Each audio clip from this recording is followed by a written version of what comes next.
আচ্ছা, আপনি কি কখনো মাঝরাতে একা ঘরে বসে নিজেকে প্রশ্ন করেছেন, কেন আমি পিছিয়ে আছি?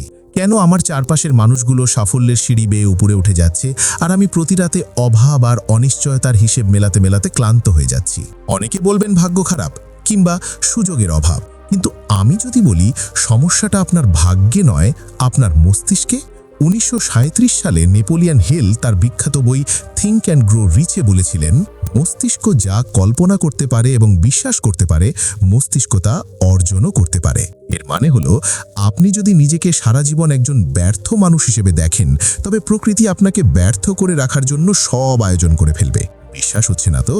আজকের এই জাদুকরী কিন্তু সত্য গল্পটি শোনার পর আপনি হয়তো নিজের নামটাই বদলে ফেলতে চাইবেন।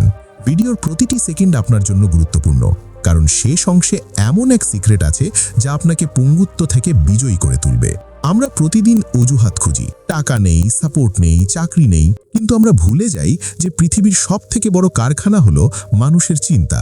আজ আমি আপনাদের এমন এক ভিখারির গল্প শোনাবো, যে স্টেশনের ধুলোবালি থেকে উঠে এসে এমন এক সাম্রাজ্য গড়েছিল যা কোনো রূপকথাকেও হার মানায়। এই গল্পটি শোনার পর আপনি আর কখনো নিজেকে অসহায় বলার সাহস পাবেন না। চলুন ফিরে যাই সেই ধুলোমাখার রেল স্টেশনে।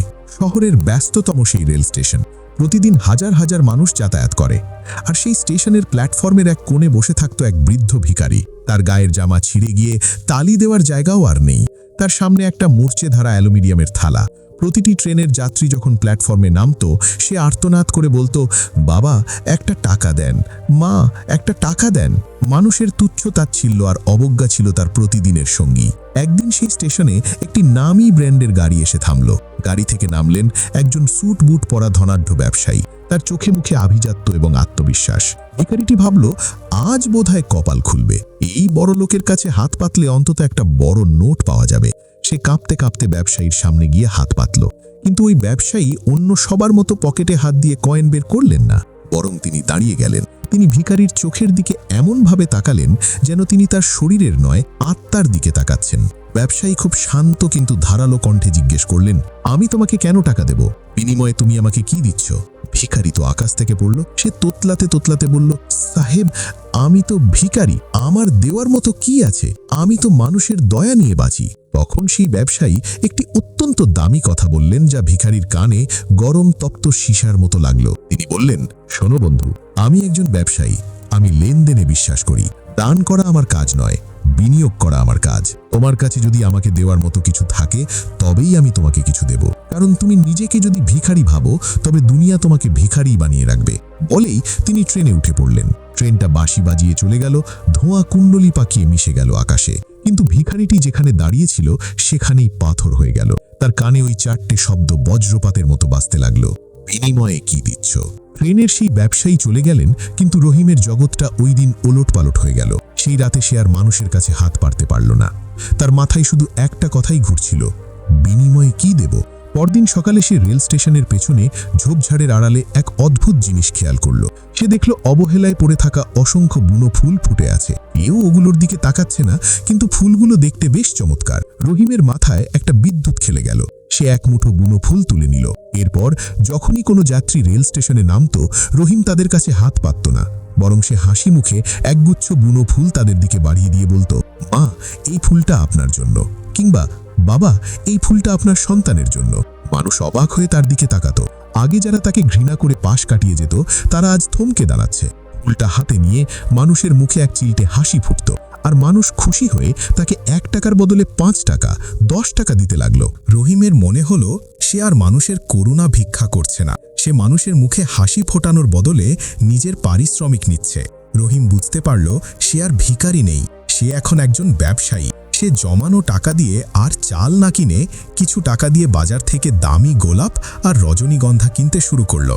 এখন সে আর শুধু বুনো ফুল দেয় না, সে সুন্দর করে তোড়া বানিয়ে বিক্রি করে। তার পোশাক ছিঁড়ে গেলেও তার মেরুদণ্ড এখন সোজা। তার চোখের ভীরু দৃষ্টির জায়গায় এখন আত্মবিশ্বাস ঠিকরে বেরোচ্ছে। স্টেশনের মানুষ এখন তাকে বলে ফুলওয়ালা চাচা। ঠিক 1 বছর পার হয়ে গেছে। সেই একই স্টেশন, সেই একই ব্যবসায়ী আবারও সেই স্টেশনে নামলেন অন্য একটি ট্রেনের অপেক্ষায়। তিনি বেঞ্চে বসে খবরের কাগজ পড়ছিলেন। হঠাৎ একজন সুপুরুষ যুবক, গায়ে পরিষ্কার ইস্ত্রি করা পাঞ্জাবি, চোখে চশমা, খুব শান্ত পায়ে ব্যবসায়ীর সামনে এসে দাঁড়ালো।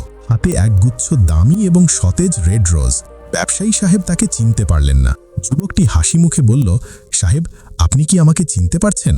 আমি সেই ব্যক্তি যাকে আপনি 1 বছর আগে বলেছিলেন বিনিময়ে কিছু দিতে না পারলে চাওয়ার অধিকার নেই।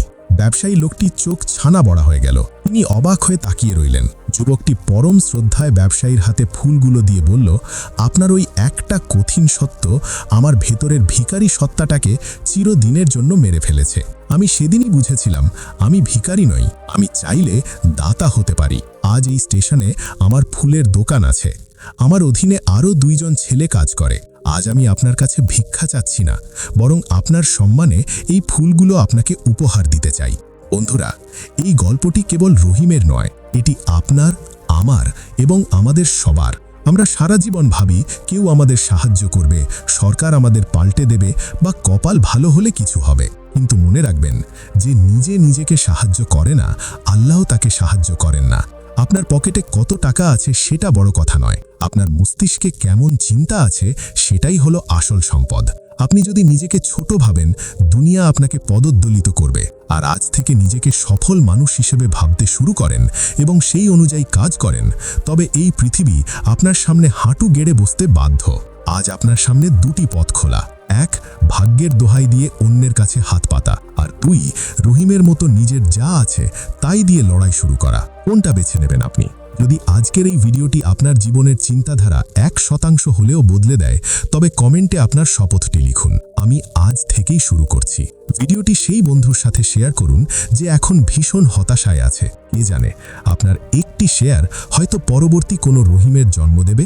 দেখা হবে পরবর্তী ভিডিওতে। ততক্ষণ পর্যন্ত চিন্তা বদলান, জীবন বদলে যাবে। আল্লাহ হাফেজ।